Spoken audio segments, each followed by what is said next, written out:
ഒരു വർഷം 15 സിനിമകളോളം റിലീസ് ചെയ്ത ഒരു നടി. മലയാളത്തിലാണ് കൂടുതൽ വർക്ക് ചെയ്തിരുന്നത്. ഈ ഒരു നടിയുടെ കഥാപാത്രം ഇന്നും അനശ്വരമായി നിലനിൽക്കുന്നു. ആള് ഒരു നർത്തകിയും കൂടെയാണ്. ഇപ്പം തന്നെ നിങ്ങൾക്ക് ആളെ മനസ്സിലായി കാണും, ശോഭന. മലയാളം ഫിലിം ഇൻഡസ്ട്രിയിൽ ശോഭന മാം ക്രിയേറ്റ് ചെയ്തിട്ടുള്ള ഒരു ഇമ്പാക്റ്റ് അതിനുശേഷം വന്നിട്ടുള്ള ഒരു നടിമാർക്കും ക്രിയേറ്റ് ചെയ്യാൻ കഴിഞ്ഞിട്ടില്ല എന്നുള്ളത് പച്ചയായ സത്യം മാത്രമാണ്.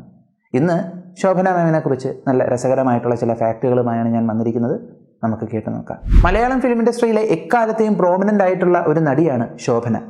എന്തുകൊണ്ടും ഒരു ഫാൻ ഫേവറേറ്റ് ആക്ട്രസ്. അത് വരനെ ആവശ്യമുണ്ട് എന്ന സിനിമ വന്നപ്പോൾ നമ്മൾ വീണ്ടും കണ്ടത് തന്നെയാണ് അല്ലേ. ഏകദേശം 6 ഭാഷകളിലെ സിനിമകളിലാണ് ശോഭന മാം അഭിനയിച്ചിട്ടുള്ളത്. മലയാളത്തിലാണ് വന്നതെങ്കിൽ പോലും തമിഴ്, തെലുങ്കു, കന്നഡ, ഹിന്ദി, ഇംഗ്ലീഷ് എന്ന ഈ ഭാഷകളിലെ സിനിമകളിലും ശോഭന മാം അഭിനയിച്ചിട്ടുണ്ട്. തൻ്റെ അഭിനയ മികവ് കൊണ്ടും അതുപോലെ നൃത്തത്തിലുള്ള പ്രാവീണ്യം കൊണ്ടും എൻ്റർടൈൻമെൻറ്റ് ഇൻഡസ്ട്രിയിൽ പുള്ളിക്കാരിക്ക് ഒരു ലിമിറ്റ് ഇല്ലായിരുന്നു എന്ന് തന്നെ പറയേണ്ടിയിരിക്കുന്നു. കാരണം ഭാഷകളൊന്നും ഒരു ബാരിയർ അല്ലായിരുന്നു. നേരത്തെ പറഞ്ഞു ഇംഗ്ലീഷ് സിനിമകളിലും ശോഭന മാം അഭിനയിച്ചിട്ടുണ്ടെന്ന്. അതെ, ശോഭന മാം 2 ഇംഗ്ലീഷ് ഫീച്ചർ ഫിലിമുകളിലും ഒരു ഡോക്യുമെൻ്ററിയിലും അഭിനയിച്ചിട്ടുണ്ട്. ദ ലിറ്റിൽ ഡ്രീം എന്ന് പറയുന്ന ഡോക്ടർ APJ അബ്ദുൽ കലാമിനെ ബേസ് ചെയ്തിട്ടുള്ള ഒരു ഡോക്യുമെൻ്ററിയിൽ പുള്ളിക്കാരി അഭിനയിച്ചിട്ടുണ്ട്. അതുപോലെ തന്നെ dance like a man and Mitr my friend, ഈ ഒരു 2 ഇംഗ്ലീഷ് ഫിലിമുകളിലും ശോഭന അഭിനയിച്ചിട്ടുണ്ട്.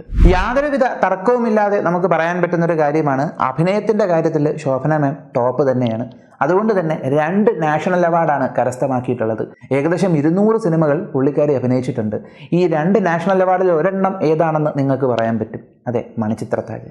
മണിച്ചിത്രത്താഴിൽ ശോഭന മാം, നമുക്കറിയാം മണിച്ചിത്രത്താഴ് ഒരുപാട് ഭാഷകളിൽ റീമേക്ക് ചെയ്തിട്ടുണ്ട്. പക്ഷേ അന്ന് ശോഭന നാഗവല്ലിയായിട്ട് സെറ്റ് ചെയ്ത ആ ഒരു ലിമിറ്റ്, അതിനെ ക്രോസ് ചെയ്യാൻ പിന്നെ ഒരു നടിമാരെ കൊണ്ടും സാധിച്ചിട്ടില്ല എന്നുള്ളത് പച്ചയായ സത്യമാണ്.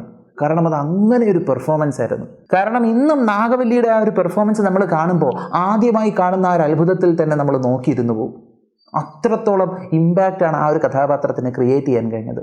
രണ്ടാമത് വന്നിട്ട് മിത്ര മൈ ഫ്രണ്ട്. ഈ സിനിമയിലാണ് പുള്ളിക്കാരിക്ക് 2ാമത്തെ നാഷണൽ അവാർഡ് കിട്ടിയത്. 1984 ശോഭന ഫിലിം ഇൻഡസ്ട്രിയിലേക്ക് വന്നത്. 4 സിനിമകളാണ് ആ വർഷം റിലീസായത്. എന്നാൽ തൊട്ടടുത്ത വർഷം 1985 ശോഭനയ്ക്കൊരു ഗോൾഡൻ ഇയർ ആണെന്ന് പറയുന്നുണ്ട്. കാരണം 1984 വന്ന 4 സിനിമകൾ, ആദ്യത്തെ 4 സിനിമകൾ അതിലേറ്റവും നല്ല രീതിക്ക് പെർഫോം ചെയ്തതുകൊണ്ട് തന്നെ ഒരുപാട് ഓഫേഴ്സ് വന്നു. അടുത്ത വർഷം 1985 ഏകദേശം 15 സിനിമകളാണ് ബാക്ക് ടു ബാക്ക് റിലീസായത്. അഭിനയമാകട്ടെ ഡാൻസ് ആകട്ടെ ശോഭന തൻ്റെ കഴിവ് തെളിയിച്ചിട്ടുണ്ട്. ഡാൻസിലൊരു എക്സലൻറ്റ് പെർഫോമർ തന്നെയാണ് ശോഭന. ട്രിവാൻഡ്രം സിസ്റ്റേഴ്സ് എന്ന് പറയുന്ന ലളിത, രാഗിണി, പത്മിനി എന്നീ 3 പേര് ശോഭനയുടെ ആൻറ്റിമാരാണ്. അപ്പോൾ എവിടെ നിന്നാണ് ഇതിനൊക്കെ ഇൻസ്പിറേഷൻ കിട്ടിയതെന്ന് പറയേണ്ട കാര്യമില്ല അല്ലേ. സൗത്ത് ഇന്ത്യൻ ഫിലിം ഇൻഡസ്ട്രിയിൽ മാത്രമല്ല ബോളിവുഡിലും തൻ്റെ കഴിവ് തെളിയിച്ചിട്ടുണ്ട്. 1998 സ്വാമി വിവേകാനന്ദ എന്ന സിനിമയിൽ പുള്ളിക്കാരി അഭിനയിച്ചിട്ടുണ്ട്. അപ്ന അപ്, മേരാ ബാപ്പ്, പെഹല ആപ്പ്, ഇതൊക്കെ പുള്ളിക്കാരി അഭിനയിച്ചിട്ടുള്ള ഹിന്ദി ഫിലിംസാണ്. നമ്മളെല്ലാവരും ഈഗർലി വീണ്ടും ശോഭന മാമിൻ്റെ ഒരു പെർഫോമൻസ് സിൽവർ സ്ക്രീനിൽ കാണാനായി കാത്തിരിക്കുകയാണ്. അപ്പോൾ ഈ ഒരു വീഡിയോ നിങ്ങൾക്ക് ഇഷ്ടമായെന്ന് വിശ്വസിക്കുന്നു. ശോഭനയുടെ നിങ്ങൾക്ക് ഏറ്റവും ഇഷ്ടപ്പെട്ട സിനിമ അല്ലെങ്കിൽ ക്യാരക്ടർ ഏതാണെന്നൊന്ന് കമൻറ്റ് ചെയ്തേക്കുക. മറ്റൊരു വീഡിയോയിൽ മറ്റൊരു അറിവുമായി കാണുന്നത് വരെ